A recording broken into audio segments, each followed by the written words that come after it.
da bateria de Bagdá. Mas era a imagem original realmente a de uma lâmpada? Ou apenas uma ideia nascida da imaginação fértil de alguém?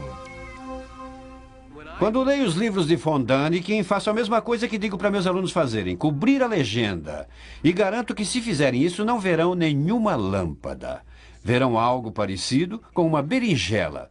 Se tirar a mão, você diz, isso é uma lâmpada? Hã? Do que ele está falando? Vou dizer uma coisa. Encontre o vidro, encontre onde está o metal, onde ele está no bocal, e encontre a fonte de energia para aquela lâmpada. Isso sim é prova física. Parece que nem tudo que brilha é ouro. Mas haveria ouro nas ruínas de Teotihuacan? E o mais importante, existe alguma prova de que os aliens construíram esse lugar para processar ouro?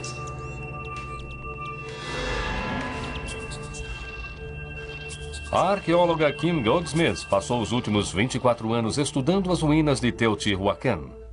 Não tem ouro aqui. Para começar, não há ouro em parte alguma dessa área. Nem havia minas de ouro e eles nem estavam trazendo ouro de parte alguma durante a época de Teotihuacan. Mas e quanto à teoria de que Teotihuacan era uma plataforma de aterrissagem para alienígenas? Pense nisso. Esses caras, esses extraterrestres, são capazes de atravessar o espaço interestelar. E precisam olhar de perto um local onde aterrissar? Não tinham um sistema GPS ou coisa assim? Ainda assim, essas pirâmides podem ter algum tipo de significado astral. Ted Strain acha que elas foram alinhadas para ser um par exato para nosso sistema solar. Mas o arqueólogo Ken Feder diz que quando se trata das pirâmides, o padrão está nos olhos de quem vê. Se você parar no 9, você tem o 9. Aí diz, há 9 pirâmides como há 9 planetas. Você deve ter parado de contar, porque na verdade há 10, 11, 12. Eu não sei, talvez os astronautas antigos acharam que havia mais planetas no sistema solar. Porque acabamos com esse debate que nunca sai disso. Teotihuacan era provavelmente uma cidade em desenvolvimento, igual a qualquer outra hoje. As pessoas que viveram aqui eram arquitetos e engenheiros. Havia pessoas envolvidas no sistema administrativo e judicial do local e eram pessoas envolvidas também no exército que defendia a cidade. Então vamos voltar ao mistério dos astronautas antigos, que é o favorito de todos, as grandes pirâmides do Egito. As pessoas especularam que as pirâmides haviam sido construídas por povos desde o de Atlântida até os aliens, qualquer um menos os egípcios. Mas o arqueólogo Ken Feder diz que a prova está escrita nas paredes. É como dizer, não sabemos como o Empire State Building foi construído. Temos fotos de pessoas construindo o Empire State, não temos fotografias de pessoas construindo as pirâmides. Mas temos trabalhos feitos pelos egípcios mostrando como eles moveram aquelas pedras enormes. Temos provas físicas diretas nas próprias rochas de como eles as entalharam. Pode ser que nunca encontremos provas de trabalhos extraterrestres em pedras. Mas hoje temos a chance de provar que há centenas de anos os humanos se acasalaram com aliens. Estando aqui na fronteira, trabalhando no hospital da cidade, eu vi cada defeito genético que apareceu aqui. Ou seja, eu já vi muita coisa, mas isso não se encaixa em nada que eu já tenha visto.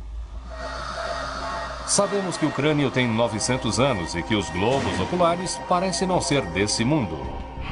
Mas o teste que melhor revelará se o filho da estrela é ou não metade alien é o teste de DNA. Lloyd submeteu o crânio a vários testes de DNA. E o que ele encontrou aprofunda o mistério do filho da estrela. Jason Eshelman, do Trace Genetics de São Francisco, tem muita experiência com DNA antigo. Ele trabalhou no Homem de Kennewick, os restos mortais de um homem de 9.000 anos encontrado no estado de Washington em 1996.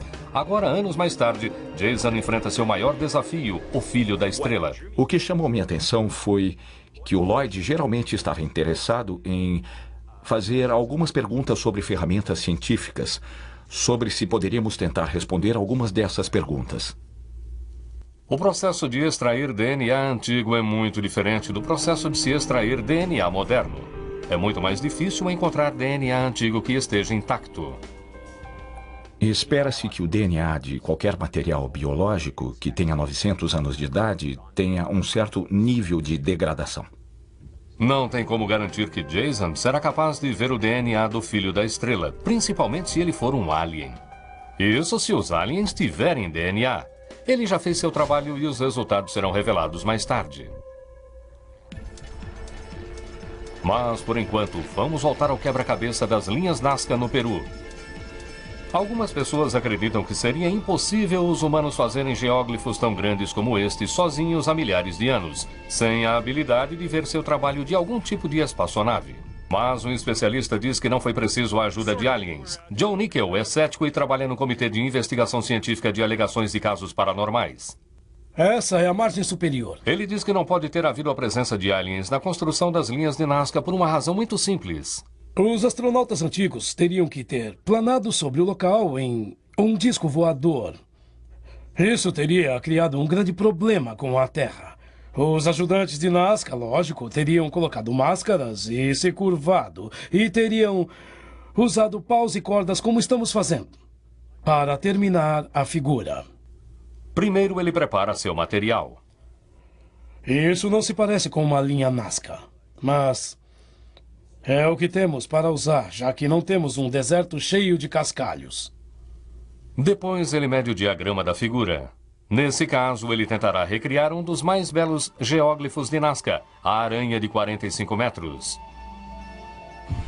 Eles deviam estar cerca de 6 metros. Veja se tem 6 metros daqui até ali. Vamos medir outra vez. O tempo gasto dessa configuração vale a pena. É por isso que eu estou gastando muito tempo aqui. Mas parece que Joe está tendo alguns problemas. Certo. Talvez uma ajuda extraterrestre fosse útil. Joe Nickel tem muito o que provar em sua busca para explicar as linhas de Nazca. Durante décadas, esse mistério foi o fundamento da teoria dos astronautas antigos. Mas hoje, Joe acha que pode desmistificar as linhas Nazca, e isso de uma vez por todas. As pessoas geralmente ficam impressionadas com coisas como desenhos gigantes no solo, círculos em colheitas, pois elas imaginam que a dificuldade seja muito maior. Mas, na verdade, não é difícil fazer um círculo desses. É o mesmo que desenhar numa folha de papel, com um compasso e uma borda reta. E depois aumentar. Ele só precisa localizar os pontos em um quadro e medir os pontos no campo com estacas e cordas comuns. Não é algo difícil de se fazer, mas Joe tem prática em refazer as linhas de Nazca. Ele recriou uma das maiores linhas do local, um condor de 138 metros em 1982. Se examinarmos algumas das linhas originais, elas não estão tão bem feitas. Parece que alguns dos primeiros cálculos de Nazca não estavam em cima do alvo. Mas com o passar do tempo, eles aprenderam com seus erros e aperfeiçoaram suas técnicas. Mas se eles fizeram essas linhas eles mesmos, por que fizeram? Alguns crédulos acham que depois que os aliens foram embora, os Nazca ficaram esperando por seu retorno e assim eles fizeram linhas para chamar os aliens de volta. É uma história interessante. Algumas pessoas acreditam nela e outras acreditam no Coelho da Páscoa. Mas como arqueólogo, eu digo, ok, onde está exatamente a prova disso? A teoria de Nazca supõe que era preciso sinalizar para os aliens. Essa é uma grande suposição. Há uma antiga regra na ciência muito famosa que diz essencialmente assim: olha, quando você tiver múltiplas explicações para alguma coisa, fique com a que exige menos suposições extras, que é a probabilidade de uma delas ser aceita até que uma evidência física direta diga que ela está errada e que outra é que é a certa. Até que a resposta venha, fique com o mais simples. E há muitas explicações mais simples. A explicação de Joe Nickel nos leva de volta aos deuses. Tiramos os cascalhos e ficou só terra. E eles trabalhavam como em uma procissão, em labirintos, se preferir assim. Há até algumas sinuosidades, às vezes desnecessárias, nessas figuras. Talvez para juntar as imagens. É o poder da imagem. Muitos desenhos das linhas de Nazca têm um elemento em comum. Linhas estendendo-se para fora do desenho real. Como essas, quase formando uma entrada no corpo desse beija-flor. A conclusão de Nickel é a de que as pessoas que construíram essas linhas as usaram como parte de uma devoção sagrada. Seja lá o que mais as linhas de Nazca fossem, elas eram passarelas cerimoniais. Tenho certeza disso. Mas ainda há a questão do filho da estrela. Será que esse crânio de 900 anos poderá provar que há centenas ou até milhares de anos os humanos cruzaram com aliens? Em São Francisco, Jason Asherman está tentando extrair o DNA do filho da estrela. Ele não sabe se é DNA humano ou alien. E afinal, ninguém faz ideia de como seria o DNA de um alien. Depois de várias tentativas, Jason finalmente extrai o DNA mitocondrial, o tipo mais comum encontrado em um espécime dessa idade.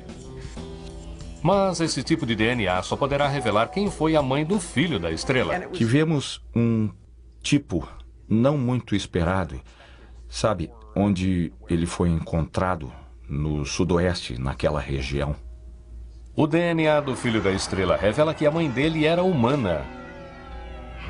Eu procuro DNA humano em alguma coisa que tenha a forma humanoide. A gente espera encontrar DNA humano. Mas a menos que Lloyd possa testar com sucesso o DNA nuclear do filho da estrela, ele não tem como saber nada sobre o pai. Quando seu DNA nuclear for examinado, ele mostrará que ele não é 100% humano.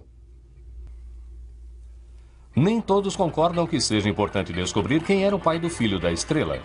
Não há nada no crânio do filho da estrela que eu possa dizer que é de outro mundo. É apenas uma anomalia em uma variação de humano que já vimos antes. Bill Rodrigues viu muitos crânios em sua carreira como antropólogo forense. Ele até examinou o filho da estrela em 1999. O rosto do filho da estrela é bem incomum, principalmente os globos oculares achatados. Poderia um ser humano ter sobrevivido com olhos como aquele? Muito embora eles sejam muito rasos, ainda assim vemos evidências diárias da parte de trás das órbitas que permitem que o nervo óptico ofereça visão. Um crânio dessa forma apenas reagiu por ter órbitas como essas. Então, tudo se resume ao olhar de quem vê. Mas só porque o filho da estrela pode não ser o ponto para se provar que os antigos astronautas alteraram o curso da história humana, isso não quer dizer que não tenhamos ligação alguma com eles. As evidências nos fósseis de ancestrais comuns do homem e dos primatas ainda nos confundem. Será que os aliens podem ter sido de fato esse ancestral comum? E mais especificamente, será que eles se acasalaram conosco? Carl Sagan disse isso melhor quando disse que era mais provável que um humano fizesse sexo com uma petúnia do que com um extraterrestre, porque os humanos e as petúnias tinham evoluído no mesmo planeta. Então, qualquer outra explicação para isso cairia no reino da Terra da fantasia. A teoria de que os aliens colonizaram a Terra há milhares de anos, de que nos criaram e nos fizeram escravos, e de que mudaram o curso da história, poderá durar ainda um bom tempo. Ainda há muitas perguntas sobre nossos ancestrais que poderemos nunca ser capazes de responder. Por exemplo, se eles eram humanos ou alienígenas. Para mim, a ciência é constituída de uma longa série de erros corrigidos. Eu acho que o Filho da Estrela mostra que há erros que precisam ser corrigidos. Acho que os ETs ainda não chegaram. Eles podem ser extraterrestres em algum lugar na infinidade do universo. Mas não há nenhuma evidência de que eles tenham vindo para cá, nem que isso vá acontecer em breve. Sem fatos sólidos, as lendas e artefatos de milhares de anos sempre darão margem a interpretações. É como se em algum lugar dentro de nós soubéssemos que pertencemos às estrelas. É só uma questão de como vamos voltar. Acho que é o desejo de encontrar essa força em forma de Deus. E se não conseguimos acreditar num Deus sobrenatural, talvez haja criaturas com aparência de deuses, com poderes de deuses, que vão acabar nos salvando de nós mesmos. Pode ser que nunca saibamos a verdade absoluta.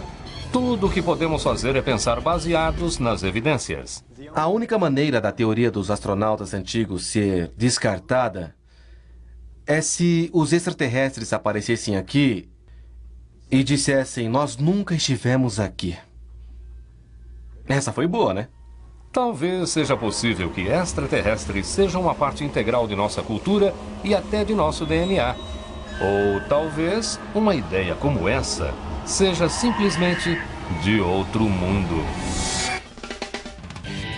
Versão brasileira: Centauro.